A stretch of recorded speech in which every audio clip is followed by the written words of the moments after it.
All right, coming up next, it's a UFC heavyweight showdown.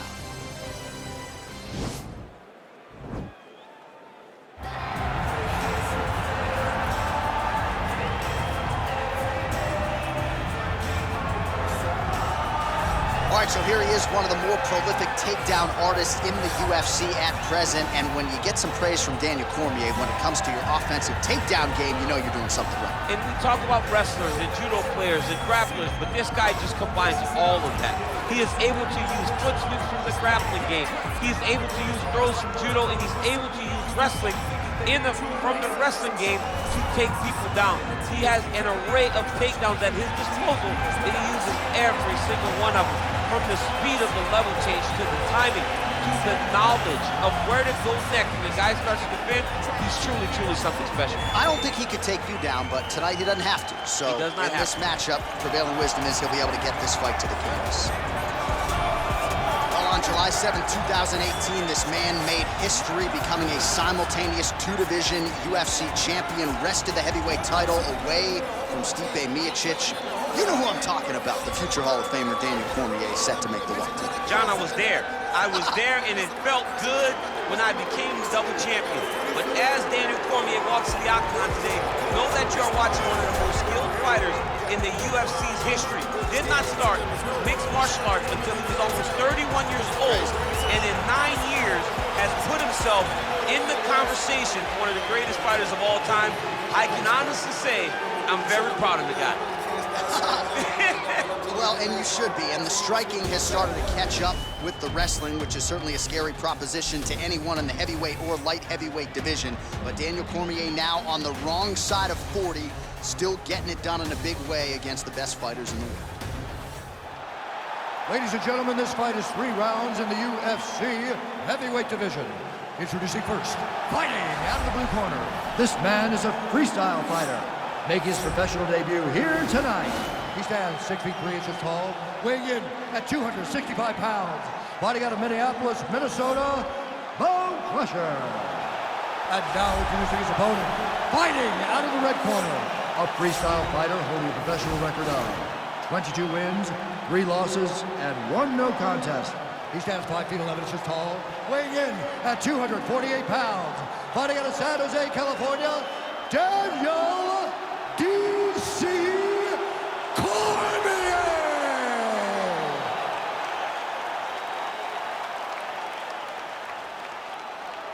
And when the action begins, our referee in charge, Yves Lavigne. The veteran Yves Lavigne draws the assignment here. You ready?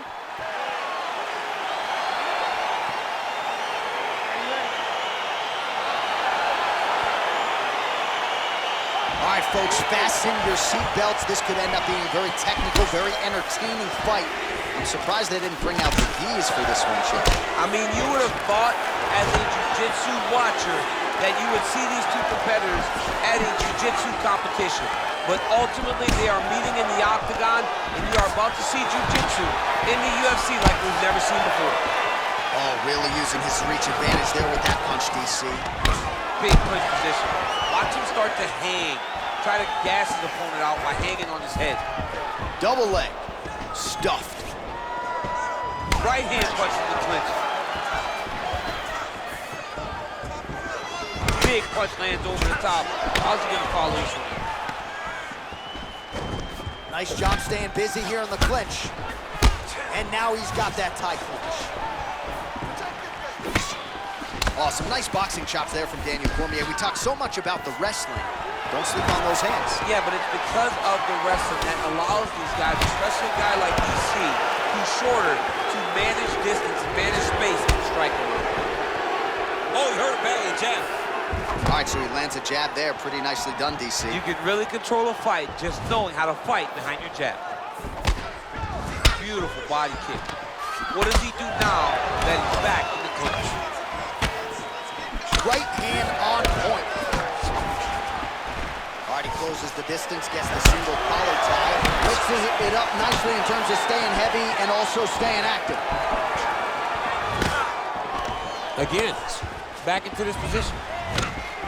Man, striking class is in session. Beautiful punch there. Great job landing. What a damaging punch. Oh, looked like that left hand found the target. Found the target, as it has on so many occasions tonight. So just over 20 total strikes have now landed for DC Daniel Cormier.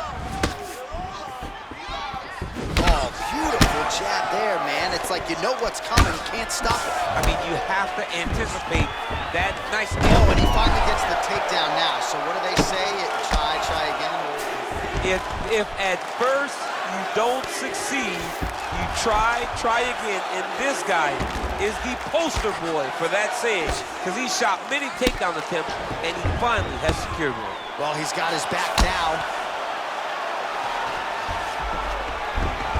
All right, he's very comfortable fighting off his back, DC. Now looks like he's trying to hip escape. Yeah, he's trying to hip escape, or maybe look for a Cormier here. Now he's gonna try to attack a Cormier here.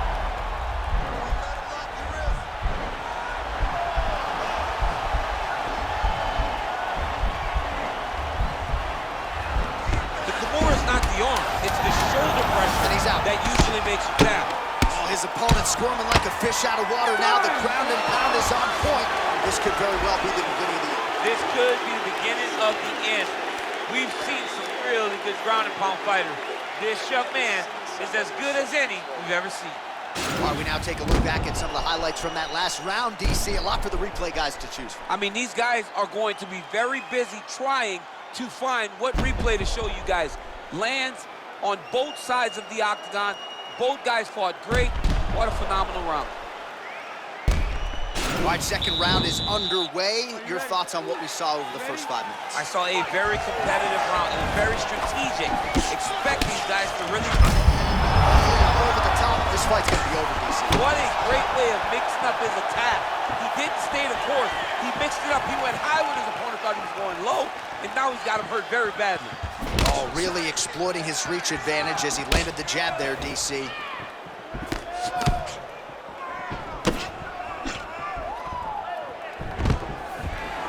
Stuffs the takedown there. How good is his takedown defense? Cormier gets caught with that punch. He's treading water now. Gotta find a way to move those feet.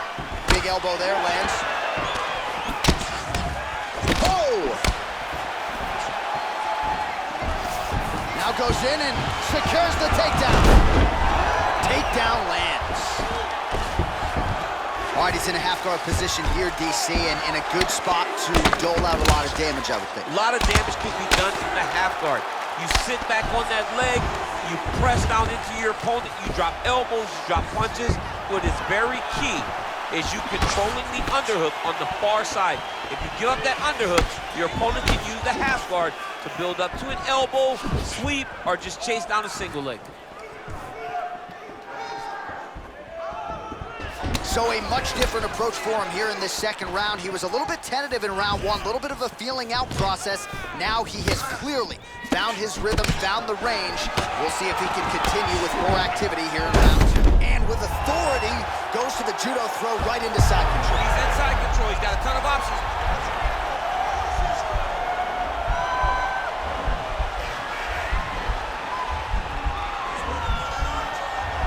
Watch triangle, watch triangle.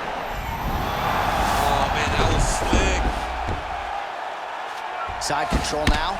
Oh, and he's able to land a strike there from the bottom. Nicely done by DC. All right, half guard position here, DC. You have an extra hop in your step when you talk about fighters working out of this half guard. Oh, man. I like half guard as a top fighter. I understand half guard as a bottom fighter. Don't want to be there. It's very dangerous. But if you are there, you have to be winning the position of the underhook. It opens up so many opportunities for you to either escape or sweep. Now he's on top of him looking for a finish. Outstanding ground and pound here. Somewhat of a lost art in MMA, at least in terms of making sure that every strike counts. Not an issue for him. He's making every single one of them count. He is not pity-patting. He's not touching. Every punch that lands, he wants you to feel it. And now he has a headlock trying to pin his opponent's back down flat onto the mat. Look for him to transition to an arm triangle to try to chase the finish.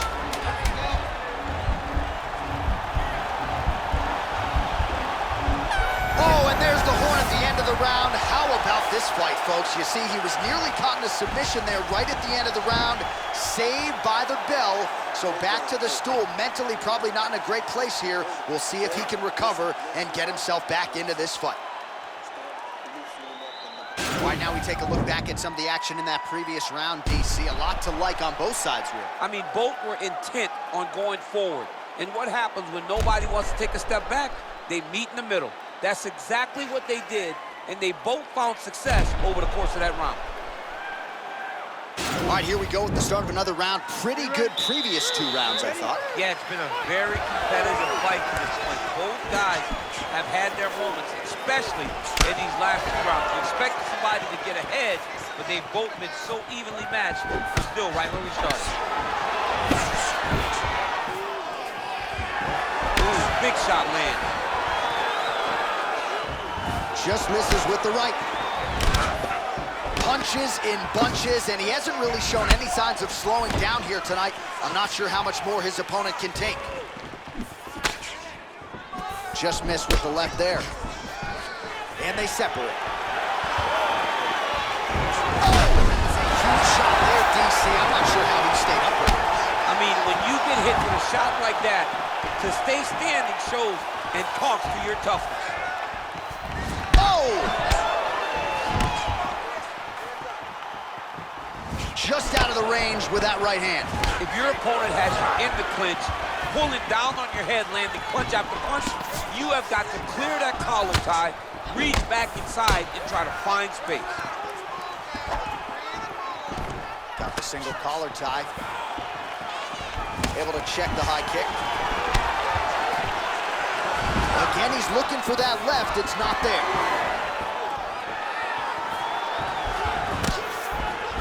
Big powerful push lands. Now he gets back in range. Oh, he's really starting to apply pressure on his opponent here. Different approach here in the last couple rounds, and it's the exact sense of urgency. Right up the gut. I'm not sure his opponent knows where he is. No, he doesn't know where he is. He's hurt real bad. That punch lands in the perfect spot. Oh, single collar tie here. Able to work it into the takedown. There's another power takedown there. I love watching this guy move on the ground. Another nice transition there. Going for the arm here.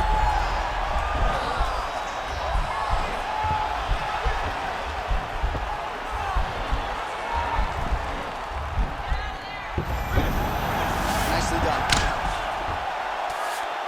Well, there are a few things more fun to watch in mixed martial arts than these type of transitions and scrambles on the ground. High-level grappling can really be entertaining. Less than a minute now to go in the round.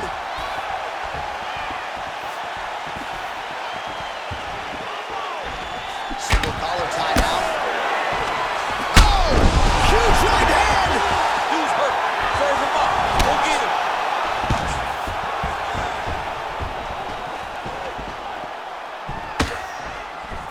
Outstanding knee to the head. We'll see if he can follow it up. Certainly using his length well in this one tonight. Oh, straight right. What a fight! All right, let's look back at some of the action, DC. They go the distance tonight, but you got to think he won over the judges with his striking acumen tonight. Yeah, you got to watch one of the best strikers in the entire UFC. He did everything so well, and in my opinion, he should cruise to a very easy decision. The official decision is in. It resides with Bruce Buffer. Ladies and gentlemen, after 3 rounds, we go to the judges' scorecards for a decision. All 3 judges scored the contest 9-28. For the winner by unanimous decision, Daniel D.C. Cormier. All right, so the judges are in agreement tonight. He is your winner by unanimous decision. Certainly pretty easy fight to score, I thought. Yeah, I thought it was an easy fight to score. Whereas his opponent had a few moments, he was the one that truly did lead all the interactions. He's the person that truly did dictate if the fight was standing or on the ground. This is his fight. He won this fight, and he won it in dominant fashion.